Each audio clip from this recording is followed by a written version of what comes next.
Hello, everyone. Welcome back to the show. Today I have a very special guest. Her name is Lea Bochtler, and I found her on Instagram as she was a person. I guess her Instagram handle is like time mastery coach, business coach. And I was like, interesting. I wonder what that's about. And I scrolled through her page and just saw like very motivational content. Like, I'm a huge advocate of the idea that you have 16 hours in a day, and that people who make the excuse that I don't have time, I'm like, that's a weak excuse. That's an excuse that I never can get behind. And it's an excuse that I always will like critique and say, yo, that's not a real excuse. And hearing her content and seeing what she does, and it really inspired me. And I see that she has a lot of success stories with her business that she created. And I'm very glad that she's on for today. So thank you so much for coming on. Absolutely. Thanks for having me. So tell me about how this coaching journey began. Like, would you say you view yourself as always someone who's good with time management, or is it something you learned over time, or? Oh, it's definitely something I had to learn. I mean, the whole reason I'm coaching on this, because I probably could have chosen other things too, but I chose time management, or as I like to call it, time mastery, just to add a bit of a twist, spark to it. It's not boring old time management. It really is something I'm truly excited about, and I teach with a lot of energy and passion. So I used to have terrible time management. Like, it got to the point where it felt like I was playing mind games with myself. Like, oh, you've got more time, right? 10 p.m., you've got more time. It's due at 12. You've got 2 hours left, right? Just wait another hour. Start at 11. So it got so bad to the point where I would have a lot of breakdowns, a lot of anxiety, just like, I don't know if there were panic attacks, but it almost felt that way, right? And I would obviously stay up really late, finishing all my work, turning things in last minute, often would turn things in late, had to then, and by the way, this was back in high school, but even my first 2 years of college, I'd have to lie to my teachers, felt terrible, and then at school, try to avoid them, because, you don't want to look them in the eye and tell them something that's fake, right? A lie. So yeah, it was hard. It was hard for me. And I also wasn't the best test taker. So it was like, no matter how hard I worked and I put in so many hours, it's just the low efficiency coupled with not knowing how to study effectively. It really hurt my grades. It hurt my productivity, my confidence. I felt like I had time for nothing other than school. And it was that way all the way until my second year of college, which is when I basically found my first mentor. He, you could say, saved me, right? Obviously I put in the work, but he showed me the steps, and I could not be more grateful. Mm-hmm. Who was that first mentor? Yeah, absolutely. So he doesn't do this anymore, but his name is Richard Yu. You can search him up. He's pretty big on Instagram, yeah, I've heard of him. What would you say were the main lessons you learned from him? Main lessons I learned from him, or? Yeah, from Richard Yu. Yeah. Main lessons. He has an absolutely incredible work ethic. And that was one of the first things that drew me to him. I was watching, how I learned of him was I was on YouTube one day, probably after exams, typical me back in the day, just scrolling endlessly, probably wasting, not kidding you, I would probably waste up to 6 hours per day on YouTube. There were days like that. Okay. Very embarrassing to talk about now, but that's who I was just a few years ago. So I saw this video, and it was titled 3:35 or 3:30 a.m. morning routine of a UCLA student. And I was like, what? What are you talking about, right? Is this a joke? So I pressed on it. I was curious, okay.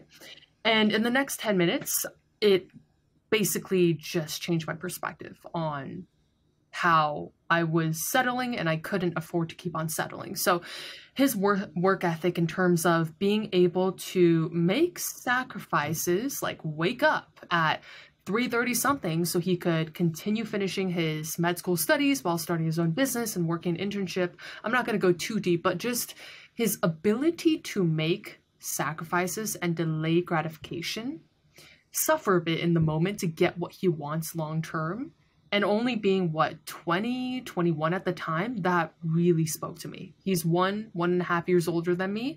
So I realized in that moment, like, Lea, you're not, quote unquote, young. And even if you are young, there's no time to waste, right? It really doesn't matter how old you are. So I just got this massive sense of urgency. And after joining his program, some other big lessons were, I mean, yeah, the urgency one was a big one. I realized, because he shared some stories of him working as a first responder. Okay, that was him before starting a business, and how he saw people every single day, right? Every single day, responding to gunshots or whatever wounds, right? Car accidents, and there were kids, babies, right? So it just kind of woke me up in a sense. I completely changed my work ethic, right? Instead of just settling, I became what you can call a high performer, so always trying to go the extra mile. I call it the one more rep mentality. It's like at the gym, you don't just do 10 reps. If you're supposed to do 10, you do 11 or a bit more. So those are some of the main lessons. Yeah. Wow, that's interesting. You worked with him like individually? You could actually talk with him through his program? So it was a group coaching program. There were a lot of students in there. He targeted college students. I think there were over 800. So definitely not one-on-one, but there were one-on-one parts. So coaching calls, for example, right? We all had a chance to ask him a question. It was short, each person maybe, 3-4 minutes, but still, we got the support we needed. Yeah. That's really interesting. And then, you go to Richard Yu. How long were you in his program? I was in his program. The first one, it was called the High Performance Training Program. I was in it for, I think, because I ascended too, right? So in total, probably 8 months or so. Yeah. Sure. And then, so you go through that 8 months of learning and growing, and then what? How does your life look after that? What is your next step? Yeah. So for me, it really didn't even take 8 months. I just continued with him because I was so amazed at my progress, and I really appreciated hard accountability. I like that kind of leadership style. I like when people call me out and really push me.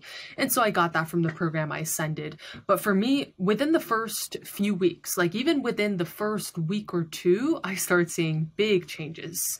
And it was a big investment for me, right? Which is, I think it's a major reason why investing yourself works. It's because if you invest, and especially a big investment, you have the sense of urgency, right? To take action. Whatever you've been delaying for so long, you finally do it. And so for me, it was I've been wanting to overcome procrastination for probably, 6 years, ever since I started, right? Freshman year of high school. But I never did anything about it. I never took it seriously until I decided to change. So it was basically overnight, right? Not going to say all my problems disappeared overnight, but I made changes in terms of my sleep schedule, going from sleeping, 1, 2 a.m. and leaving things till the last minute, starting my work probably at 6 p.m. I went from that to starting my work at 6:30 a.m. So that was the degree of the change. It was total 180. Yeah. Man, interesting. And did you see an uptick in GPA or performance at school? Performance at school. So I had been a good student even when I had these terrible habits. But the reason, though, the sacrifice I had to make was basically having no time for anything other than studying, right? So I would be sitting the whole day, my back hurting, neck hurting, just sore, feeling extremely unproductive. So that's what got me to pretty good grades even before. But afterwards, what I was able to do was cut down my work hours probably by 50%, if not more. I seriously started finishing all my work for college, no later than 2 p.m. And it gave me all this free time to do whatever I wanted. And I started reading, right? I started just joining all these extracurriculars and challenging myself with leadership positions, things I used to run away from. I started doing because I saw an opportunity for growth. Yeah. Interesting. Any books in particular that really impacted you? Books. Definitely. The first book that I read that really got me hooked on self-development and also got me to start loving reading, because I actually used to, or at least I used to tell myself I hated reading, that it was boring. Okay. So I kind of grew up elementary, middle, even high school with that mindset of, I don't like reading. It's not for me, right? But I completely shifted that after reading How to Win Friends and Influence People by Dale Carnegie. Have you read it? It's kind of funny. I'm actually on chapter 3 right now as we speak. No It's kind of way. interesting. Yeah. What's been your biggest takeaway? One of my favorite takeaways so far was when he was given an example of how, like, I forget what it was, but it was a husband and wife, and the wife was tasked to ask the husband, so what are your critiques of me? What are your, biggest concerns with me? What would you like to see me change? And I guess it was the chapter on, like, critiquing versus showing appreciation, and how, like, if you show some appreciation for someone, they're so much more willing to change than if you're just super critical. So, like, his response was, I love you just the way you are. You're amazing.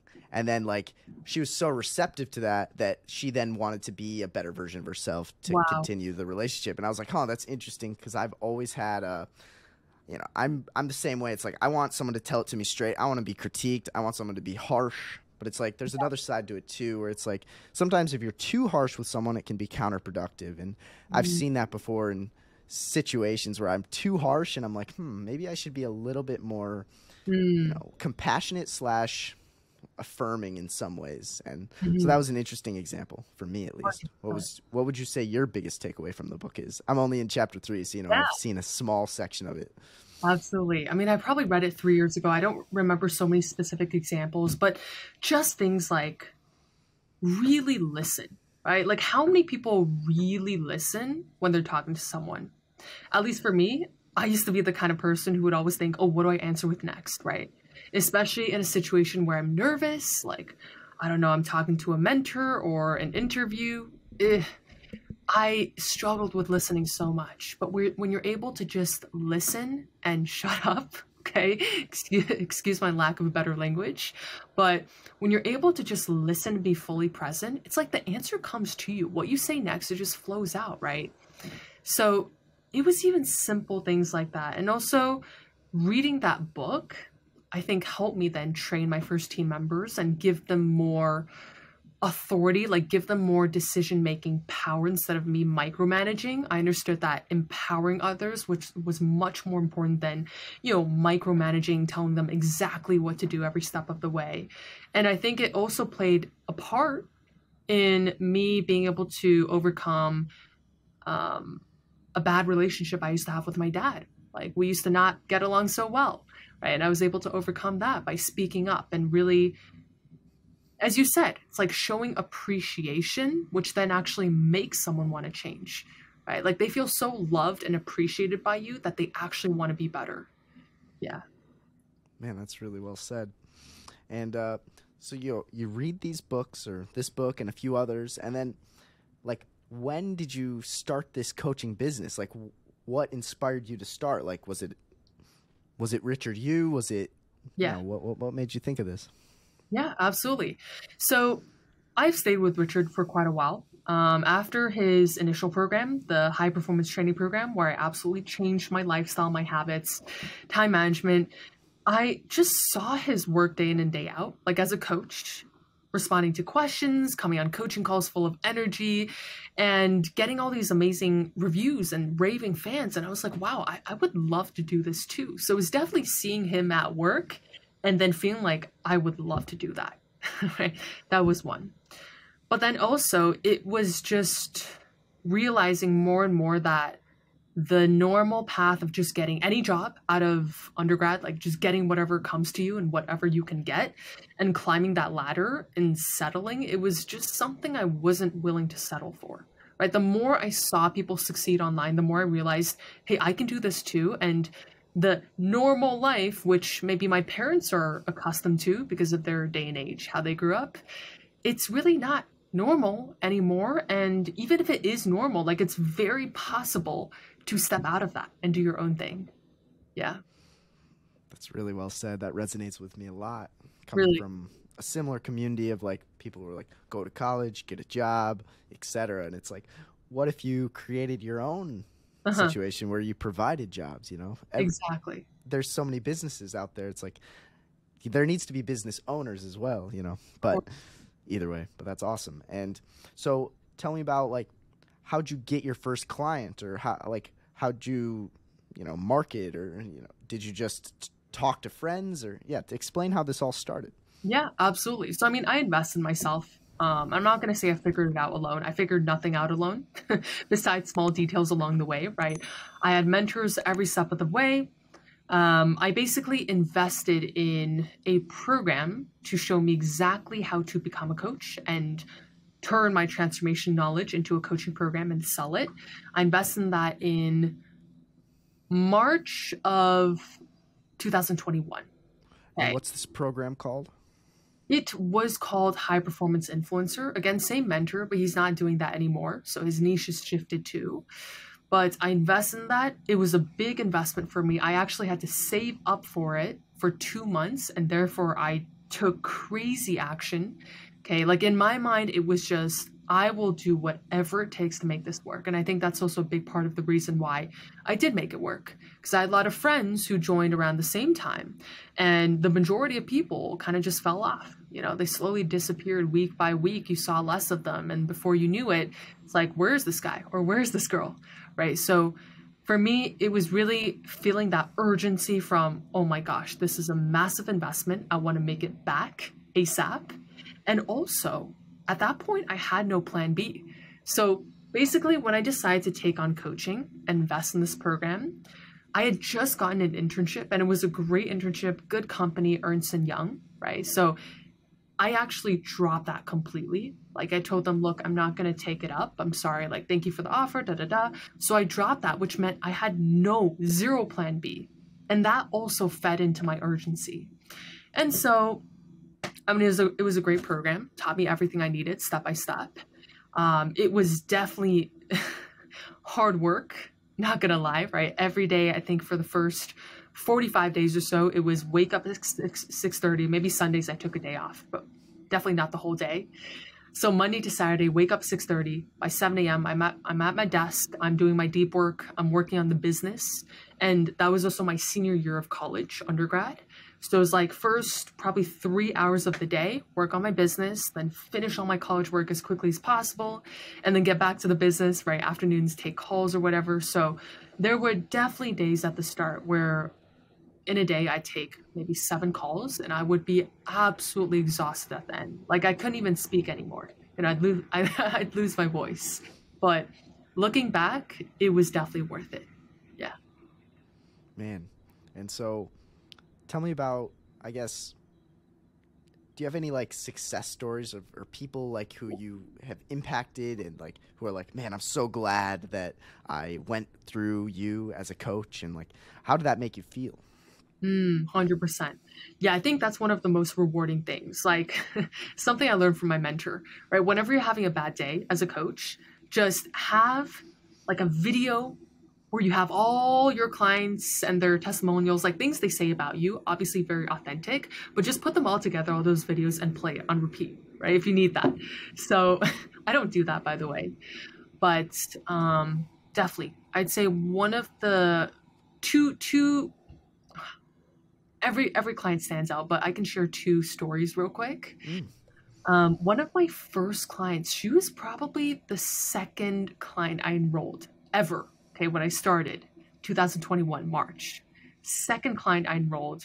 By the way, I was terrible at sales at the start. I was probably shaking. I had no idea what I was doing, right? But she took a chance, I mean, on herself, but also I see it as a chance on me, right? It gave me an opportunity to step up as a coach and make this happen. So, like, especially just starting out, she was in my first cohort, and 8 weeks later, we had our little transformation interview or testimonial, whatever you want to call it. And she told me, Lea, what I'm going to take away from this program, it's not so much all the specific habits, but it's more so like I've changed my perception. Again, it's about settling versus over delivering, right? Or doing a bit more, that mindset. She told me before, like if I had maybe an assignment due today, all I do the entire day is just work on the assignment, right? And if I got it done, that's all I needed. But now it's, I made a commitment. I told myself I'm going to work out 3 times every week. I'm going to the gym. I don't care if I have a test today. I don't care if I have something due. I'm going to the gym. Right? So she found herself working out just very sporadically, right? Maybe once per week, maybe once every 3 weeks, and not keeping her promises, to really setting a few keystone habits, as I call it. You don't need many. You just need a few. One of them for her was working out, and she really stuck to it.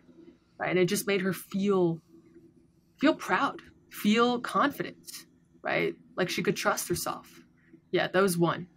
And she was a really close friend. I don't know if I mentioned that, which is why it meant a lot to me. Yeah. And then another was this lady. She's a bit older, Julie. I mean, if she ever listens or watches this, Julie came into my program. I think this was summer 2022 or towards the end of 2022. She'd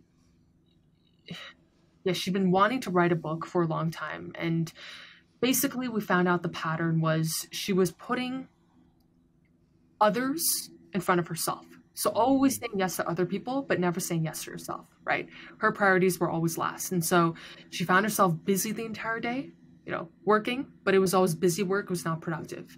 And things that she had literally been wanting to do for decades, like writing a book, it meant a lot to her, right? She put it off, felt like she didn't have time for it, even felt guilty. Like at first when we made that shift where I told her, Julie, you're going to spend the first half an hour, few hours in the morning writing your book first, right? I don't care what happens. I don't care whoever needs whatever from you, you work on yourself first, right? You deserve it. So when we made that shift, at first she was even guilty. Like, I don't deserve this, right? Do I deserve to work on myself first? But then just 3 weeks later, she worked with me for 3 weeks. 3 weeks later, she basically had her book done. And at this point, it's completely done, by the way.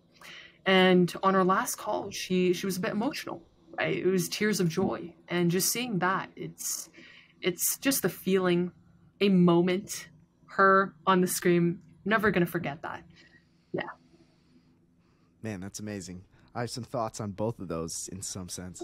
Yeah, like with that first one, when she was mentioning about like, hey, I want to hit the gym as well. It's like, I don't just have this one priority. I have, a multiple set of priorities. And it's like, from my experience, it's like I've gone to school these past 4 years while also working quite a lot for this business, this family business. And I noticed that, like, I see some people who only go to school and it's like, this is my one priority, school. And it's like, their GPA suffers, their time management suffers. They're the people who are complaining about time the most.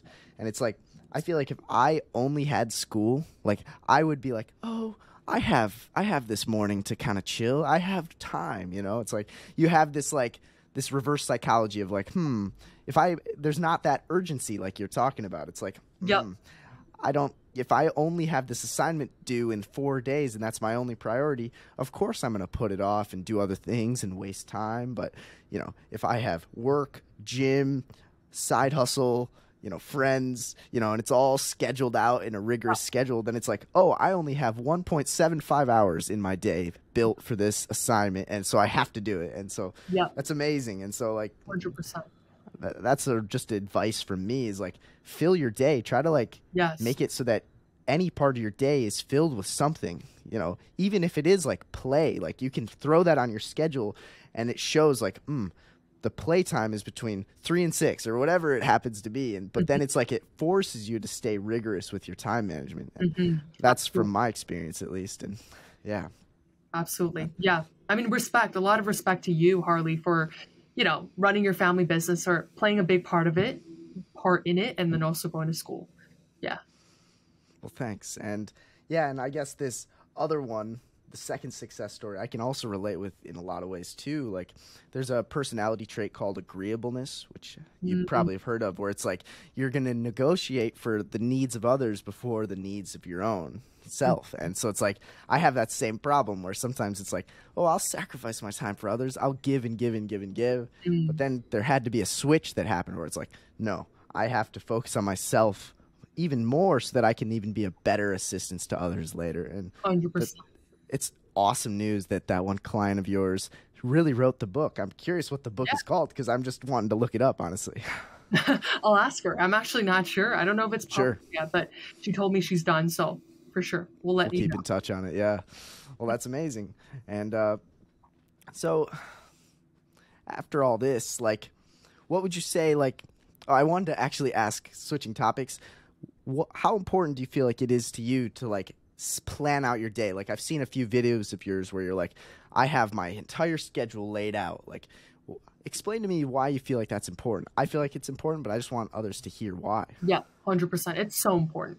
Like if there's one habit you can start with to improve your time management, it's literally just writing down everything you're going to do tomorrow on paper before you go to bed tonight, right? So plan your day the night before.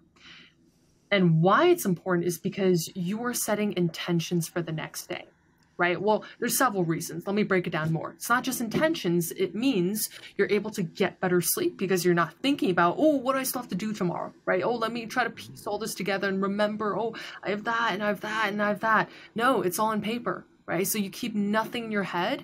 You're able to relax in the evening, right? Have a dinner, be present with your family, your loved ones. You're able to, just really relax in the evening, be present, and also get good quality sleep, right? And on top of that, what happens the next morning when you wake up, because I've literally, like, even today, right, I would say my time management, my performance is good.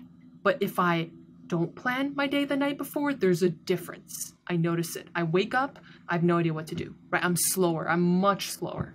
I take my time with everything from brushing my teeth to, I don't know, folding my clothes, right? The smallest things.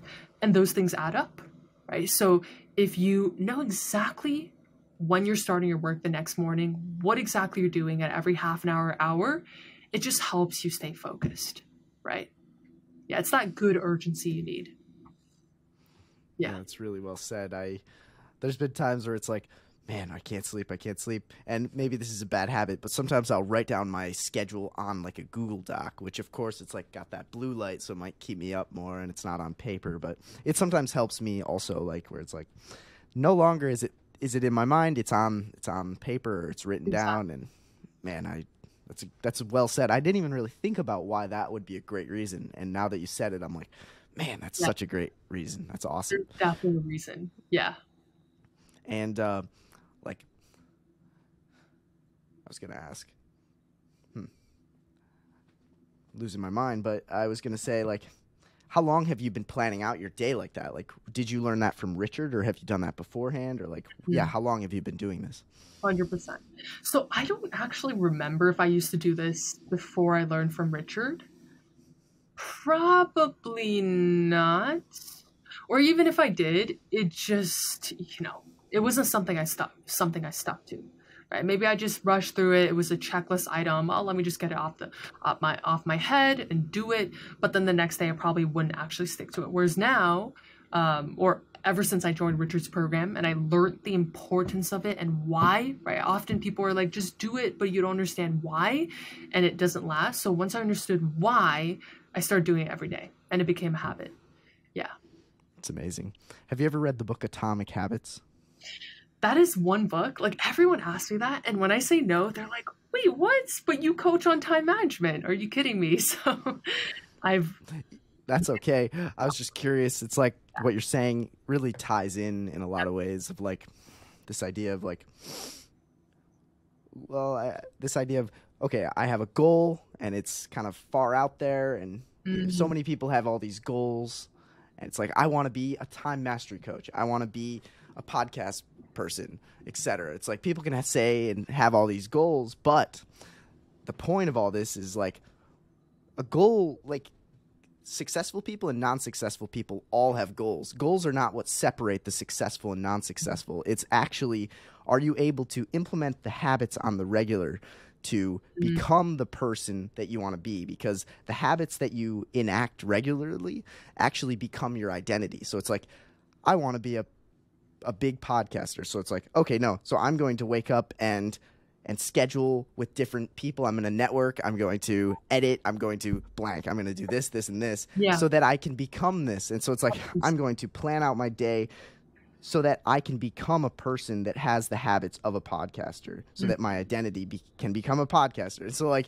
that's interesting. So it's like, I don't know. It just made me think of this and how you teach people on habits, because habits form identities, and because people have a goal to become something, but the habits are literally the only way to get there. So you're really in line with what that book is saying, but I just wanted to throw that in. No, for sure. I mean, it's definitely one on my list. I'm currently reading The Power of Habit by Charles Duhigg. It's also an excellent book. If you want to understand because I learned a lot of new things here. But the one thing I learned was how habits actually work, right? Why do we have habits? Like, how do they form? How do they break, right? Why is it that, we broke a certain habit or we formed a certain habit? So it teaches you exactly, it's just a simple process, right? It's actually so simple. If you want, I can teach it real quick. Sure, go for it. Be helpful? Yeah. So, I mean, every habit, it's really just composed of three things.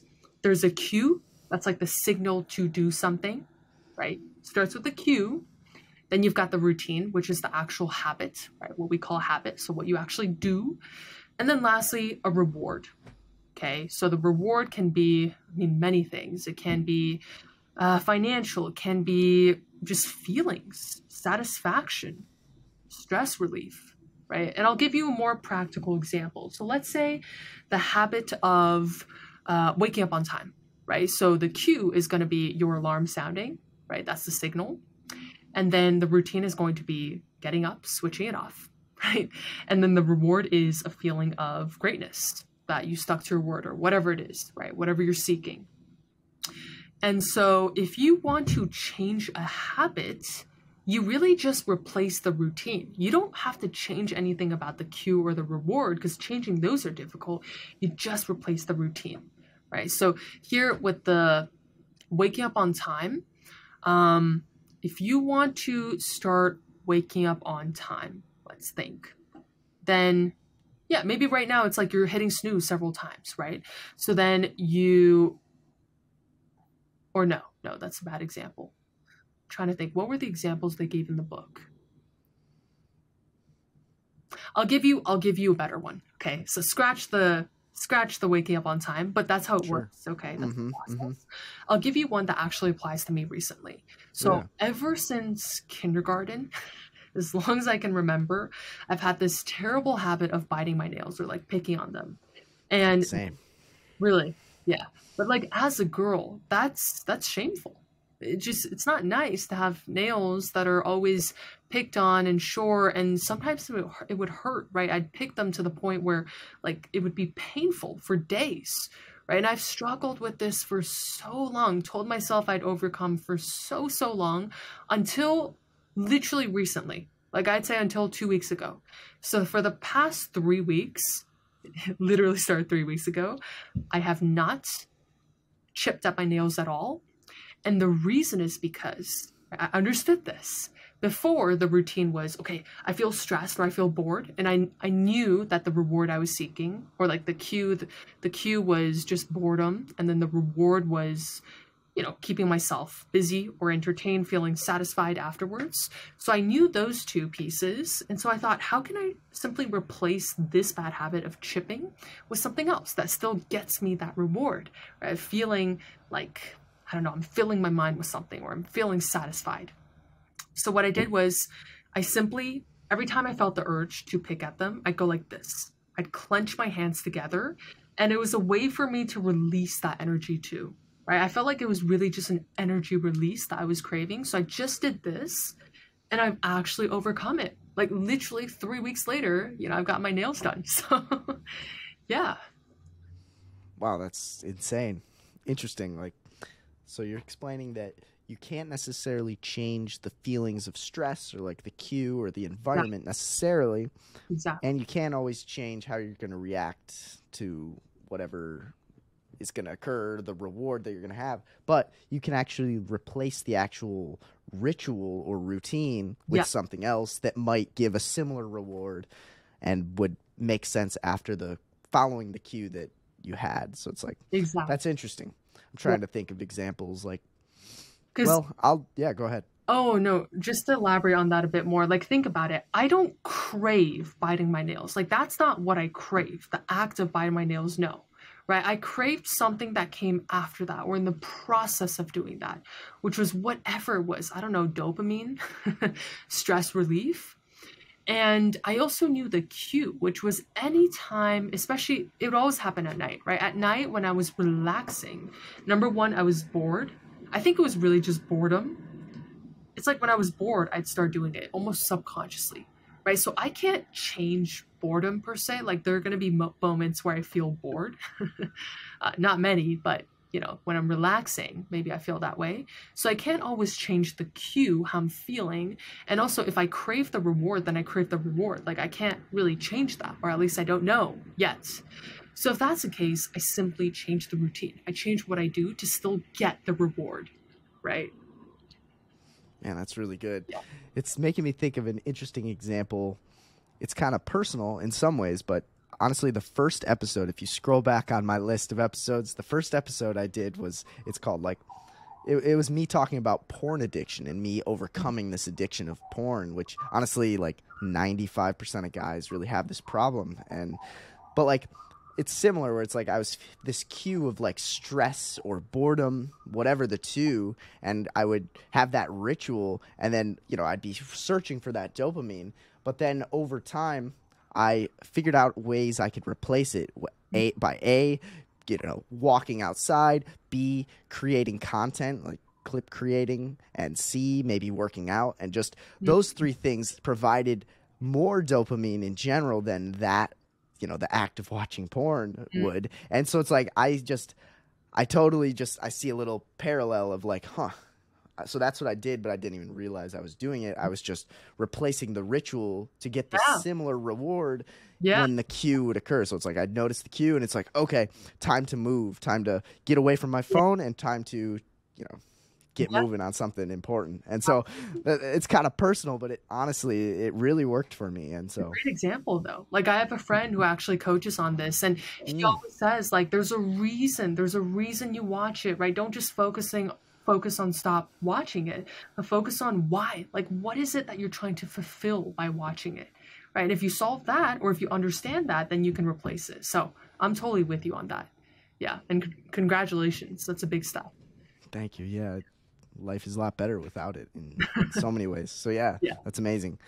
And so I was going to ask, like, you were explaining that you had to have a hard convo with your dad, maybe because you didn't exactly say why, which is okay, but I was curious, like, what does your family think of you taking this non-contemporary path? Like, was there some tension in the beginning? Like, how do they feel about it now that you've seen a little bit of success? Like, explain that story. Yeah, absolutely. So initially, my parents were against me investing. I consulted with them the first time because I was actually going to hire that mentor in January of 2021, but I ended up hiring him in March, right? 2 months later. So what had happened was on the first call, I just wasn't ready. I consulted with my parents. They were like, what is coaching? Do you feel like you can really do it? Understandable, because they grew up, 40, 50 years ago. So they just didn't know. Right. And I think it was really just a lack of conviction myself, because I had that lack of conviction. I couldn't convince them, and their hesitancy, skepticism just made me say no even more. But for the next 2 months, literally every single day, I was thinking about it. I could not stop thinking about it. So to me, it was clear that actually, this was something I wanted to do, even though getting into the program, I didn't yet know what my niche was going to be. I decided, look, it's been 2 freaking months of me thinking about this every day, right? I think it's a calling. So I took the leap and I saved up for it, right? So thankfully, I didn't have to ask my parents for the money. And I was able to make that decision myself in March. I did. Initially, my parents, very, very grateful, very blessed that they've always supported me and tried to expose me to different experiences. But initially they were definitely skeptical, right?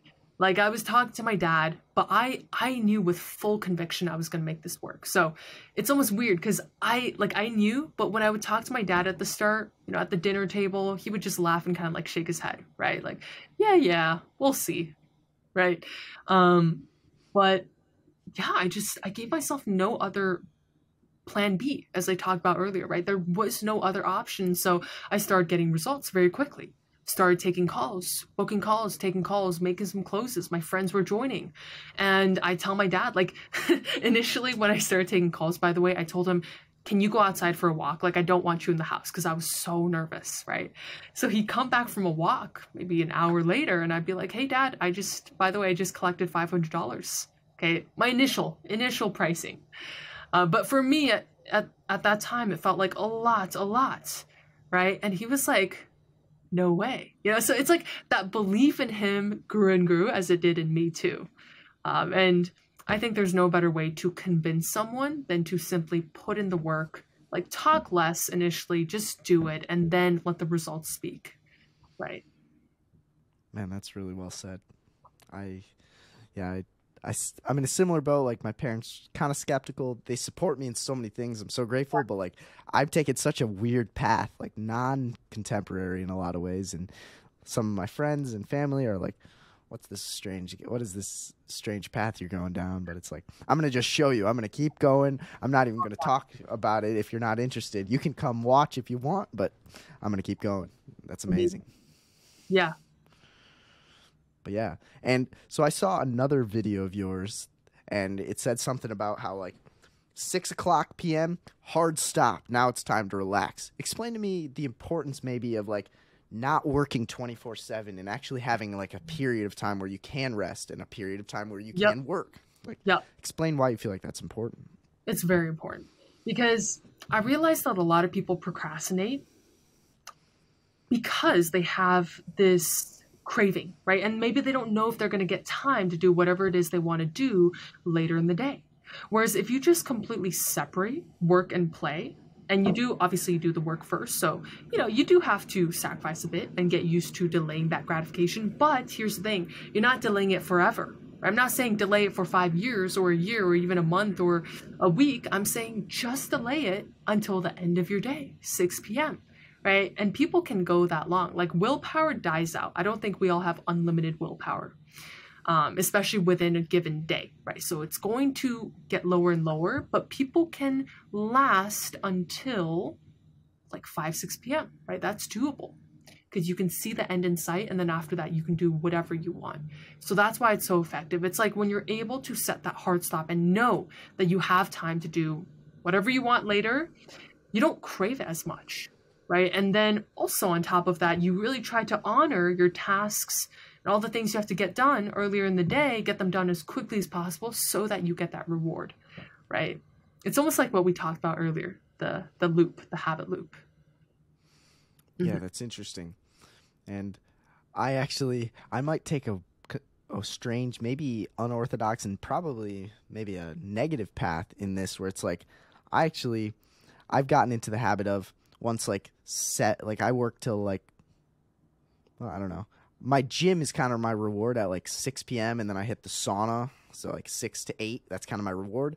And then from 8 to like 2 a.m. or 1 a.m., I'm going back to work on this podcast. That's kind of my time where I'm like, it's time to go. And so it's like I have this like, I don't know, maybe it's negative that I'm working into the night, but it's like I find myself so unproductive when I first wake up. Like I'm just like, man, am I slow? Oh, I don't even have the energy.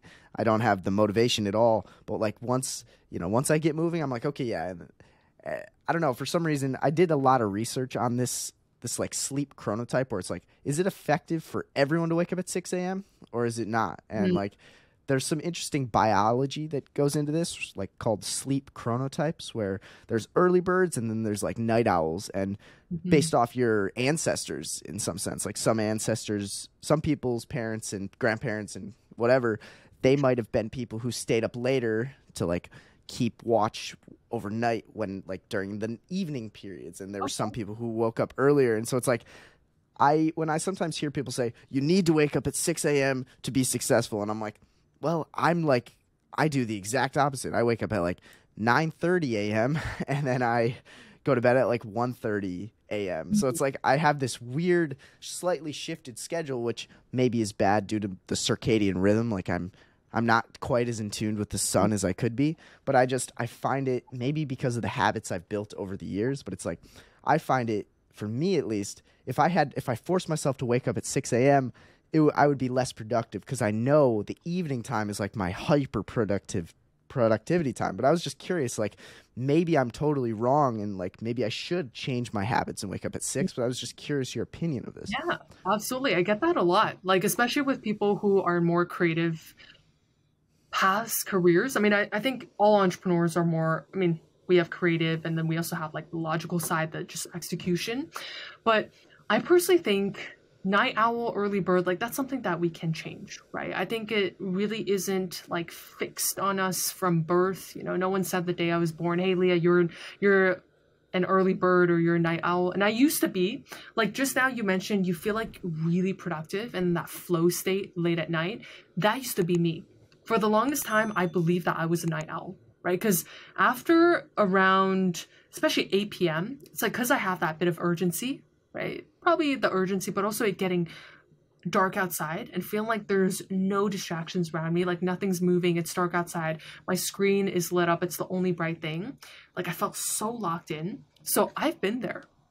But I also realized like you can have that effect too in the morning when everyone's still sleeping, or most of the world is, and it's maybe still dark outside, right? So not saying you or anyone has to change, but for me, I definitely prefer the latter, which is, I'm going to change my sleep cycle, and it's something I had to do. Okay. It's definitely something I have to work on. Change my sleep cycle, wake up earlier. Okay. A bit earlier than the average person, but you don't have to wake up at like 5 a.m., right? There's no hard rule. Like it has to be 5 a.m. For me, it's 6:30. I like it that way. 7 a.m. I start work. Great. Very productive. So I think that urgency and that focus can really be programmed into any time of the day. Yeah. Yeah, that's interesting. I maybe should try an early schedule. Like when my school classes are in the morning, I force myself to get up earlier and do that, and I do fine, and I can be productive in the morning. I don't know, some parts of me is just like, I enjoy being up late, but like maybe I am cutting into productivity, but either way, it's experimenting that I still have to do. But yeah. And so I was going to ask, like, so what are your future goals as an individual, as a student, as a coach? What are you want to see yourself doing in the future? Like maybe in the next 2 to 5 years or 1 to 5 years? Absolutely. Appreciate that question. So I'm really just in grad school. Like this really gets to me because I'm paying $25,000 every semester for Columbia. It's a good school, but it definitely hasn't lived up to my expectations. I think coming here just because it's one of the best, schools, Ivy League, you could say best in the world, or at least I thought it was. I had really high expectations in terms of the level of professors, just education in general. But I compared to my undergrad in the Netherlands, in a very average school in the Netherlands, but where education quality is very high already. Like it's just a standard, it's high everywhere in the Netherlands. And I don't really see a big difference, right? So that gets to me, but I still want to make the most of this 1 year I've left. Mainly just want to use this time to obviously learn, but more so immerse myself in a great university, get to know my professors better, my classmates. My classmates have been the highlight so far. Like their experiences in the field of education and really whatever they do. Many of them are entrepreneurs too, or have some sort of background there. So that's been most valuable. And after graduating though, this is where I get most excited. So the plan is, I'm able to travel. I want to make use of that. I work from my laptop, right? Want to travel to some of my favorite cities, then decide where to settle, where to call maybe my first home, right? And the goal really is to continue scaling this coaching because I love coaching. I think there's still some missing pieces I'm trying to figure out in terms of like what exactly is the one thing I want to focus on, because right now I have 2 areas. I've got time mastery and I've got business coaching. It's more of a back-end offer. So what exactly do I want to focus on? It's probably going to take some, soul searching, deep digging. But yeah, just want to surround myself with people who are bigger, better, faster. Be the small fish in the pond. Fish in the pond. I can't talk. Be like the smallest fish in the pond, right? So I can continue learning and observing and absorbing, right? So yeah, let's see how far we can go with this. Man, that's amazing. I think you have tons of potential. I see you becoming a big name coach in a lot of ways. Like wow. A lot of the people I meet, like, and I hear their drive and see how motivated they are, and I see the habits they formed. I'm like, mark my words, soon enough, X, Y, and Z are going to be big names. And so it's like, I see this happening. And thank you. So I'm really excited for you. And I I really love the idea of working remotely and just being able to be your own, boss and create the life that you really want to live. And so it Absolutely. seems like you're doing that, and it's really amazing to hear. I'm Yeah. excited for you. Absolutely. And I mean, same goes for you. Like, continue the podcast, right? I know it takes time. It's kind of like, I've heard it's slow. It's maybe similar to building a YouTube channel. Like, you just have to pump out episodes every week. But at a certain point, you're going to start ranking. People are going to start hearing about you. You're going to get a lot of referrals. So keep it up too. Yeah. Thanks. And I was curious, another question. What are you studying in grad school? Like, what's the technical thing you're studying? Yeah. So I'll explain why I'm even here, right? Because it sounds like great. Here. Yeah. I'm here because in Asia specifically, and by the way, I'm half Chinese. So I speak Chinese. I can see myself moving back to China and maybe staying there for a few years here and there, maybe scaling my career there as well. And in Asia, if you come from a name brand school, right? It's almost like buying luxury goods. If you come from a school that just has a really good reputation. Like a high school? College. Okay, college. I meant college. But high school, I mean, that helps too, but especially college. If you go to a really good college and then you do something in the education industry in China, your chances of succeeding and the chance of someone just trusting you with their kid, being like, here's my kid, please help him or her get into a great university, or please help him or her do anything with an education, it's a lot easier, right? So it's just something, even though I don't agree with it, because I think where you went for college really doesn't determine much, but in certain Asian cultures, it means a lot. So that's the main reason. But another one is I was curious. I was truly curious, what is one of the best schools in the US like? What is it like to attend such a, and I say school, but I mean college. Sure. So those two main reasons. Yeah. Nice. And so you're studying something like education or? Education. Yeah, it's called Adult Learning and Leadership. Man, I could see how you could use aspects of that into the business that you're building now anyways. So it's like a nice double whammy in some ways. For sure. I mean, the goal was also to tie it to the coaching side, but I just realized after getting in, theory only gets you so far, right? It's really, if I can hire a coach online and he or she can teach me step by step how to get to X goal, the next goal, that's definitely going to be faster than just taking random courses at college, right? So it's a bit slower, but it's okay. Yeah. Enjoy it for a year longer. Exactly. And you're going to look back and be proud that you went through it, even though you might not have needed it. It's it just shows something about your character. I'm not a quitter. I'm going to try my best in whatever aspect. And I have a similar thing. Yes. Yeah. How you do one thing's how you do everything. Right. Man, that's well said. It's oh, I don't really need to go to school. I'm just going to quit. It's well, what does that say about your ability to finish goals and get through hard processes? Yes. And it's absolutely. It's you too, right? You've got your family business, you've got your podcast. You could, if you wanted to, you could probably quit college, but you're not, right? You're finishing. So that's great. Yep. Every day I'm kind of oh, I wish I could quit, but it's no, I don't. I'm going to finish it and I'm going to be proud that I did. Yeah. My family's going to be proud. I'm going to be proud. It says something about me, it's so yeah. I can really resonate. We have a similar situation in some ways, which is awesome. And for sure.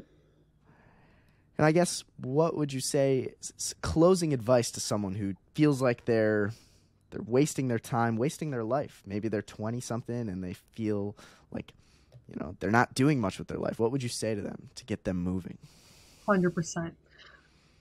I think it all starts with environment and mentorship. You see the coaching industry booming. It's $1 trillion industry, maybe even more. I'm not sure about the exact numbers, but it's growing by billions every year. There's a reason for that, right? Or at least hundreds of millions, right? There's a reason. It's because it's the fastest way to get to where you want to be is simply find someone who's done it and learn from them, right? What faster way is there? It's if you want to get okay, this is kind of a bad example, but if you were looking for the fastest way to get an A+, everything right on a test, well, it would be to just copy, right? Copy like all the correct answers. So it's almost like that when you get a coach, right? But it's a moral way, right? Cheating on a test, I'm not saying you should do that. Please don't. But in terms of getting a coach, a mentor, right? It's a completely ethical way where you basically get a cheat sheet, right? You get the fastest way to get to your goals. So I would say, even if you're tight on money, because I used to be when I started investing in mentors, I had to save up for them, right? To save up for the first coaching program, the second coaching program, and then I had enough cash flow. So initially, look, you might have to save up.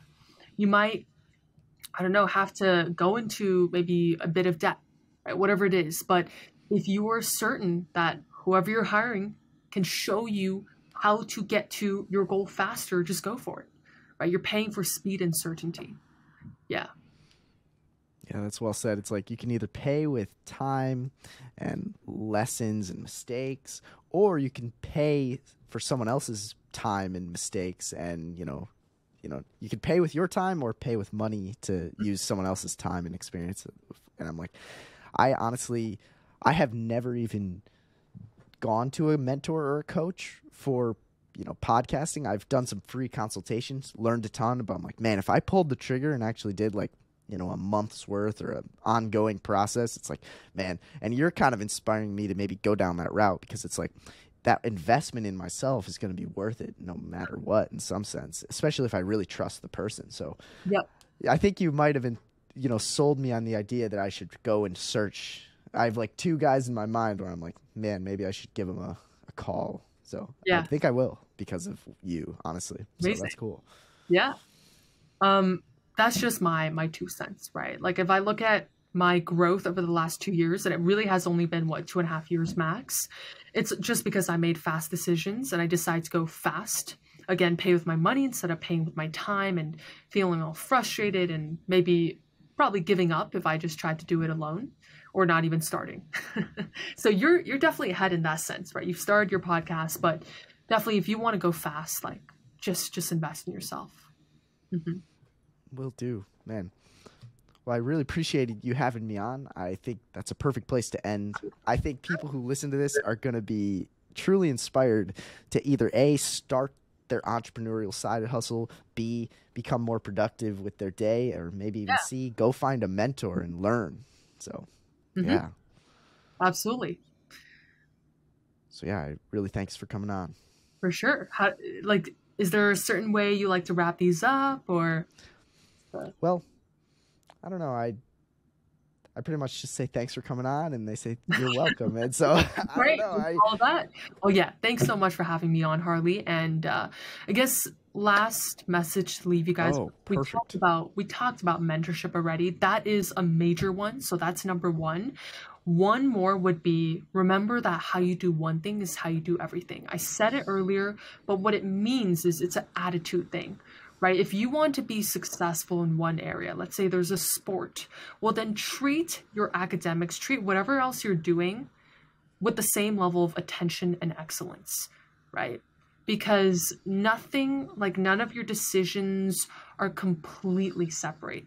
I think it's really an attitude thing, right? Like attitude builds character. If you're able to treat every tiny thing with excellence and do it the best you can, that builds character. Yeah. Yeah, it's really well said. Like, it's like you might be super passionate about, let's say like sports, so you're going to try so hard in sports, but it's like if you're not trying in the classroom also, it's like, I don't know, it's not a true reflection of who you are or who you could be. And it's like, I don't know if I'm even applying it in the correct sense, but it's like, I don't know, I guess, how would you, what's an example of someone who, how you do one thing is how you do everything, where it's like you could do everything lazily or everything amazingly. Is that kind of what you're saying? Where it's like you can either give 100% effort to everything, or you're going to give 70% because you're just an average effort giver. Yeah. Like it's just hard. It's hard to give 100% on one thing and then like 50% on another, right? Or at least I think if it continues that way, like the chance of you dipping from 100% to then a lower number on whatever it is higher, because you just don't have that standard for yourself. Like 100% is not a standard. It's dependent on whatever you're doing. But if you're just my standard, if you say my standard is 100% in everything I do, well, then it's like, it doesn't matter what you do, you're going to give your best, right? So. Man, I love that. It's like, give it your all no matter what, no matter maybe how passionate you are or not. It's still, at the end of the day, you can lay your head on the pillow and say, I tried my best, and my work here, I'm satisfied with, and other people are too. And 100%. That's amazing. That's great closing thought. So thanks so much, Lea. Really appreciate it. All right. Well, then take action, guys, and hope to see you soon.